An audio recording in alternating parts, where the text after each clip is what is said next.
Doctor, ഈ ഭക്ഷണത്തിന് പുറമെ മാനസികാരോഗ്യം സംരക്ഷിക്കുന്നതും അത്യാവശ്യമല്ലേ? ഇപ്പോൾ ടെൻഷൻ, സ്ട്രെസ് ഇത്തരം പ്രശ്നങ്ങൾ ആരോഗ്യത്തെ എത്രത്തോളം ബാധിക്കുന്നുണ്ട്?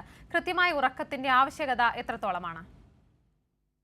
അതെ, വ്യായാമവും ഉറക്കവും നമ്മൾ കുറച്ചുകൂടി ശ്രദ്ധിക്കേണ്ട ഒരു കാര്യം. കുറച്ച് ആളുകളൊക്കെ ജിമ്മിൽ പോവുകയും നടക്കുകയും ചെയ്യുന്നുണ്ട്. ഒരു മുതിർന്നയാൾ ഒരു ദിവസം അരമണിക്കൂറെങ്കിലും എയറോബിക് എക്സസൈസ്, നടപ്പ്, ഓട്ടം തുടങ്ങിയ എക്സസൈസ് ചെയ്യുകയും ആഴ്ചയിൽ 2 ദിവസമെങ്കിലും സ്ട്രെങ്ത് ട്രെയിനിങ്, ജിമ്മിൽ പോയി ബെല്ലൊക്കെ എടുത്ത് ചെയ്യുന്നതാണ്, അല്ലെങ്കിൽ വീട്ടിൽ അത് ചെയ്യാം, അതല്ലെങ്കിൽ യൂട്യൂബ് നോക്കി ചെയ്യാം.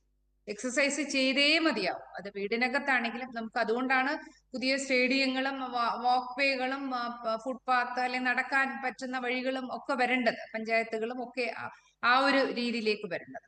അപ്പൊ അതിന് ഒരുപാട് സാഹചര്യങ്ങൾ കൂടി വരണം. നമ്മൾക്ക് തന്നെ കുറെ കാര്യങ്ങൾ ചെയ്യാൻ പറ്റും. മനഃപൂർവ്വം ഇപ്പോ എണീറ്റ് നടക്കാൻ, തുടർച്ചയായി ഇരിക്കുന്ന ആളുകൾ ഓരോ 20 മിനിറ്റിലും എണീറ്റ് എന്തെങ്കിലും ഒരു കാരണം ഉണ്ടാക്കി നടക്കാൻ ശ്രമിക്കുക. വീട്ടില് അച്ഛനും അമ്മയും മക്കളും ഒക്കെ ആയിട്ട് കഴിയുന്നതും ഏതെങ്കിലും ഒരു സമയത്തെങ്കിലും ഒന്ന് നടക്കാൻ പോവുക.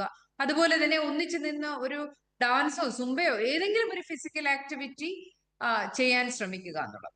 ഉറക്കം ഉറക്കം ഈ നമ്മൾ വിചാരിക്കും ഈ എല്ലാം ഈ ഡയബറ്റീസിന്റെ എല്ലാം പ്രധാനപ്പെട്ട കാരണങ്ങളെല്ലാം ഈ ഭക്ഷണം മാത്രമാണ്. അല്ല, ആവശ്യത്തിന് ഉറക്കം കിട്ടിയില്ല എങ്കിൽ അത് എല്ലാ ജീവിതശൈലി രോഗങ്ങളുടെയും ഒരു പ്രധാനപ്പെട്ട റിസ്ക് ഫാക്ടർ, ശരി. അല്ലെങ്കിൽ ഒരു അപായ ഘടകമായി മാറിക്കഴിഞ്ഞു എന്നുള്ളതാണ് ഒരുപാട് ഗവേഷണങ്ങൾ കാണിക്കുന്നത്. അത് പല ജീവിതശൈലി രോഗങ്ങളുടെയും ഒരു പ്രധാനപ്പെട്ട അപായ ഘടകം തന്നെയാണ് ഉറക്കക്കുറവ്.